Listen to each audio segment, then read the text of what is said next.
একটা গীবতের বিচার হওয়া ছাড়া পাও নাড়াতে পারবেন না ভাই। সেদিন আফসোস করবেন, আল্লাহর কসম, একটা গীবতের গুনাহ আমলনামা থেকে মুছতে পারবেন না। কিন্তু দুনিয়াতে এখনো সুযোগ আছে।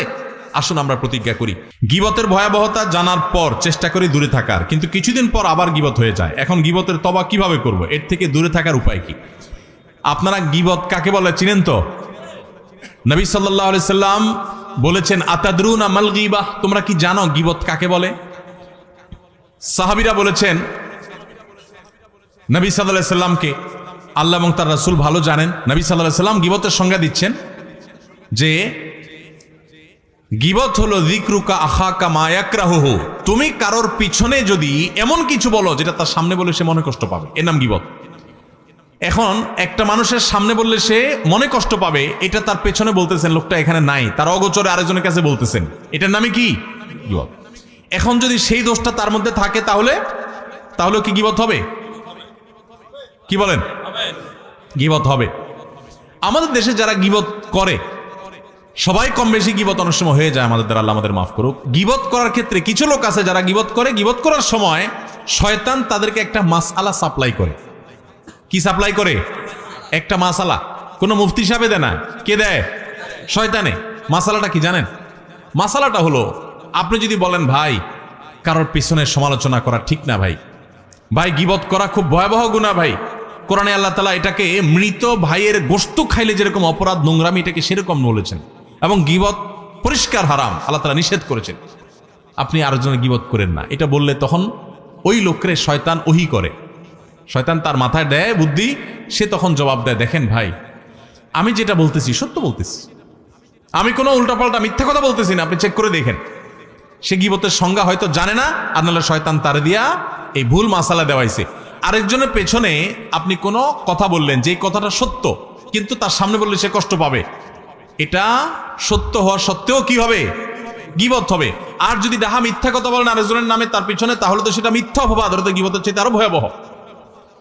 আবার শয়তান আরেকটা মাসালা শিখায় দেয় যারা গীবত করে তাদেরকে, সেটা কি জানেন? সেটা হলো, বলে যে ভাই, যদি নিষেধ করে ভাই কারোর পিছনে সমালোচনা করা উচিত না, বলে যে ভাই আমি তার সামনেও বলতে পারবো, এরকম বেটাগিরি দেখায় না কিছু লোক? তো বলতে হবে, আপনি যদি এত বড় বেটাগিরি দেখেন না মানুষ হন, আপনি যদি এত বড় বেটাগিরি দেখানো মানুষ হন, তাহলে তার সামনে গিয়ে বলেন, পিছনে কেন বলতেছেন? ইসলাম বলে মানুষের প্রশংসা হবে পেছনে, আর তার ভুল ত্রুটির সমালোচনা হবে তার সামনে। ভালো করে শুনেন, মানুষের প্রশংসা করতে হবে পিছনে না সামনে? পিছনে। সামনে প্রশংসা করা যাবে। এইটা যেই মাহফিলে বসে বলতেছি, এই মাহফিলের স্টেজেই হয়তোবা আমার নামের আগে খুব একটা বলে নেয় আজকে, বিভিন্ন মাহফিলে যেটা হয় যে বক্তারে বসায় রেখা পোস্টারে 5 মাইল লম্বা তার প্রশংসা লেখে, আছে না নাই? আলেম কুলের শিরোনবী বনি, কামেলে মোকাম্মাল, অমুকে তমুক, 3 মাইল লম্বা প্রশংসা লেখে। শুধু লিখলে হইতো, ওখানে আবার হুজুরের বসায় বসায় পাম্পটি দেয়, আছে না নাই? কি ওয়াজ মাহফিল এগুলা? এই ওয়াজ মাহফিল থেকে মানুষ কি ইসলাম শিখবে যে ওয়াজ মাহফিলে ইসলাম নষ্ট করা হয়, ধ্বংস করা হয়? মানুষের সামনে প্রশংসা করা পরিষ্কারভাবে হাদিসে নিষেধ। কারণ বসে বসে প্রশংসা শুনলে যে কোনো মানুষ কি করে? ফুলে। কি হয়? ফুললে বেশি অহংকারী হয়ে যায়, সে ধরাকে সরা জ্ঞান করে, সে মানুষকে মানুষ মনে করে না। এটা মানুষের, প্রত্যেকটা মানুষের ভিতরে হয় কম বেশি। আপনি যদি বলেন না আমারে বাতাসে ধরে না, আপনি এটা ভাব নিছেন। বাতাসে ধরে না এমন কোনো মানুষ নাই। আপনি বলবেন রেলের চাক্কা আমি হাওয়া দিয়া লাভ নাই, এটা মুখের কথা। প্রত্যেকটা মানুষ সামনে প্রশংসা শুনলে তার ভিতরে কি আসে? অহংকার।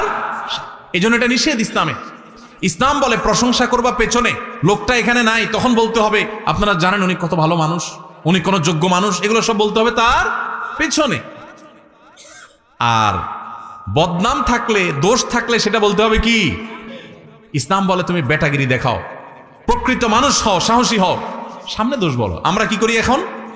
সামনে আসে শুধু পাম্পটি দিই, ভাই আপনার মতো মানুষ নাই ভাই, জানেন না ভাই আপনার জন্য দিলটা যে কেমন করে ভাই।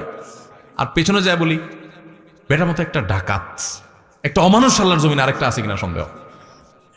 ঠিক না ভাই? ঠিক। আমরা পিছনে যায় বদনাম করি আর সামনে আইসা পাম দেই। এর কারণে ক্ষতি কি হয় জানেন? আমাকে একজন কয়েকদিন আগে প্রশ্ন করছে, ভাই গীবত কি ইসলামে এত কঠিন শক্তভাবে নিষেধ করছে কেন? একটা মানুষের গীবত করছে, কারণ মারা নাই তো, এমন কোনো ক্ষতি করে নাই, তাহলে ইসলামে এত কঠিনভাবে যে মৃত মানুষের গোশত খাওয়ার চাইতে জঘন্য অপরাধ বলেছে বা গোশত খাওয়ার মতো বলেছে, এটা কিভাবে হয়? তো আমি বললাম, দেখেন, একটা সমাজ স্থিতিশীল থাকুক, সুন্দর থাকুক, সুখী থাকুক, ইসলাম সেটা চায়। যখন মানুষের সামনে প্রশংসা করবেন তখন লোকটা অহংকারী হবে। অহংকারী লোক দ্বারা কি মানুষ শান্তিতে থাকে না অশান্তিতে থাকে? এই জন্য ইসলাম বলে সামনে প্রশংসা করে কাউকে অহংকারী বানায়ও না, লোকটার ক্ষতি করিও না। লোকটাকে অহংকারী বানাইলে সে অহংকারের কারণে আরেকজনকে ছোট মনে করবে, সমাজে অশান্তি হবে। লোকটার প্রশংসা যদি তার পেছনে করো তাহলে লাভ হবে কি? এলাকার সব মানুষ, উনি এখানে নাই, আমরা সবাই বলতেছি জানেন উনি কত ভালো মানুষ, আপনারা অনেকে জানেন না উনি তাহাজ্জুদের নামাজ পড়ে, উনি মিথ্যা বলেন না, উনি অনেক লোভ লালসা ছেড়ে দেন, উনি আল্লাহকে অনেক ভয় করেন, উনি সততার উপরে চলেন, উনি অনেক লোভ থাকা সত্ত্বেও অন্যায়ের কাছে মাথা নত করেন না। এই কথাগুলো যখন আমরা ওনার অগোচরে বলবো, উনি এখানে নাই, তখন আপনারা সবাই চিন্তা করবেন তাহলে আমার এলাকার অমুক লোকটা সে এত ভালো, তাহলে তার প্রতি আপনার সুধারণা তৈরি হবে, তার প্রতি আপনার ভালোবাসা তৈরি হবে, সামাজিক সম্প্রীতি তৈরি হবে কি হবে না? এই জন্য ইসলাম বলে প্রশংসা করবা পেছনে, আর সামনে সমালোচনা করবা। সামনে সমালোচনা করতে আবার ইসলাম বলে এমন ভাবে সমালোচনা করবা না যে সে তোমার নাকশা উল্টে দেয়। এখন আজকে আমার থেকে মাসালা শুনে গিয়া কালকে যায় শুরু করেন, সামনে গিয়া ভাই আপনার চরিত্রটা ভালো না ভাই, এরপর যে একটা বক্সিং খেয়ে আসে আমার কোয়েন হুজুর আপনার মাসালা শুনে মার খেয়ে আসে। আপনারা এইভাবে উল্টা পাল্টা সমালোচনা করতে বলে না ইসলাম। সুন্দর করে বিনয়ের সাথে সামনে পারলে বুঝবেন ভাই আপনি যে মনে কিছু না করেন, ভাই একটা কথা বলতে পারি, কারোর সামনে না, সেটাও মানে ওনার সামনে শুধু, আর কেউ না, লোকের সামনে লজ্জা দেওয়া যাবে না। কি হয়েছে ভাই? ভাই আপনি মনে কিছু করেন না, আপনার এই কথাটা ভাল লাগে না, আপনি বিভিন্ন সময় বলেন, আমার কথা ভুল হলে মাফ করে দিয়েন ভাই, আপনি একা একা চিন্তা করে দেখেন। এভাবে যদি আপনি একটা মানুষকে বলেন, সে কি রাগ করার কথা? হয়তো মুখটা একটু কালো হয়ে যাবে, কিন্তু সে আপনার উপরে চড়াও অন্তত মায়ের অন্তত খাবেন না। এরপরে অগোচরে যায় সে চিন্তা করবে ঠিকই, উপর দিয়ে মুখ যতই কালো হোক চিন্তা করবে লোকটা বলছে আসলে আমার সমস্যা আছে কিনা। তাহলে এই লোকটার সামনে আপনি তার দোষের কথা বলার কারণে তার দোষটা দূর হবে, আত্মসমালোচনা করবে, সমাজ সুন্দর হবে, খারাপের পরিমাণ সমাজ থেকে দূর হবে। ঠিক না ঠিক? এই জন্য ইসলাম বলছে, আল্লাহ নির্দেশ হলো গীবত এটা হারাম। আল্লাহ তাআলা আমাদেরকে গীবত থেকে বেঁচে থাকার তৌফিক দান করুন। এখন প্রশ্ন হলো, এই গীবত থেকে, এটা থেকে বেঁচে থাকার জন্য আমি কি করব, বা আগে গীবত করে ফেলেছি সেগুলো কি করব? কোনো মানুষের গীবত করে ফেললে আল্লাহর কাছে তার জন্য মাপ চাইবেন। আমি ওনার গীবত করে ফেলছি এক্সাম্পল স্বরূপ, তাহলে আমি বলবো ওনার কথা, আল্লাহ আপনি ওনাকে মাফ করে দেন, ওনার ভুল ত্রুটি ক্ষমা করে দেন, ওনার রুটি রুজিতে বরকত দান করেন, ওনার জন্য বেশি বেশি দোয়া করবেন। এটা গীবতের কাফারা ইনশাআল্লাহ। আরেকটা হলো, গীবত হয়ে গেছে, তওবা তো করবেন, এই লজ্জিত আল্লাহর কাছে মাপ চাইবেন। গীবত হয়ে গেছে, এই লোকটার যাদের সামনে বদনামি করছেন তাদের সামনে আবার যাইয়া পারলে তার সুনাম যেটা তার মধ্যে আছে, মিশামিশি না, সেটা আবার বলবেন যে ভাই লোকটার কিন্তু একটা ভালো গুণ আছে, ওই দিন তো আমি একটা খারাপ কথা বলছি, তার কিন্তু ভালো কিছু জিনিস আছে, লোকটা কিন্তু এই দিকটা ভালো, সে কিন্তু ভাই কখনো কারোর সাথে রাগারাগি করে না, গালাগালি করে না, সে কিন্তু ভাই নামাজ ছাড়ে না, সে ভাই কারোর হক কিন্তু মারে না। তাহলে এটা কিছুটা হলেও তার ক্ষতিপূরণ হবে। আর যদি সুযোগ থাকে তার কাছে মাপ চাওয়ার একান্তে, ভাই মনে কিছু করেন না, আপনার পেছনে আপনার একটু বদনাম করে ফেলছি, কি করছি আর জিজ্ঞাসা করেন না, আমার অন্যায় হয়ে গেছে ভাই, আমার মাফ করে দেন। যদি মাপ চাওয়ার সুযোগ থাকে চাইেন। আবার এটাও যাত্রার কাছে চাইেন না, যাত্রার কাছে চাইতে যাবেন কলারটা ধরে আগে টান দিয়ে বলবে কি বলছো আগে সেটা কো, বদনামি করে মাপ চাইতে আইসো, চান তো আমার কি বদনামি করছো সেটা কো। এবার তখন চিন্তা করবেন ছেড়ে দেয়, কেন্দ্রে বাসি মাপ চাওয়ার দরকার নেই, আমার ছেড়ে দেয়। তো এই জন্য এটা বুঝতে হয় যে কোন ব্যক্তি এটা বললে মাইন্ড করবে না, রাগ করবে না, তাকে বলবেন। আর যদি বললে উল্টা রাগ করবে না হয়, তাহলে তার বলার দরকার নেই। আল্লাহর কাছে ইস্তেগফার করবেন এবং অন্য কাফারাগুলো আদায় করবেন। আল্লাহ আমাদের সবাইকে গীবতের গুনাহ থেকে বেঁচে থাকার তৌফিক দান করুন। গীবত থেকে বাঁচার জন্য কি করতে হয় জানেন? পরিবেশ থেকে বাঁচতে হয়। আমি যখন মাদ্রাসায় পড়ি, অনেক ছোট ছিলাম, দায়ী গজায় নাই তখনও, চট্টগ্রামে হাটাজারি মাদ্রাসায় পড়ি। আমার মনে আছে, আমার এক ছাত্র ভাই ছিলেন কুমিল্লা বাড়ি, নাম আব্দুল কাইয়ুম, জানি না কোথায় আছে কি করে, কোনো যোগাযোগ নাই, কিন্তু আমার খুব কাছের ছাত্র ভাই ছিলেন, একই ক্লাসে আমরা পড়তাম।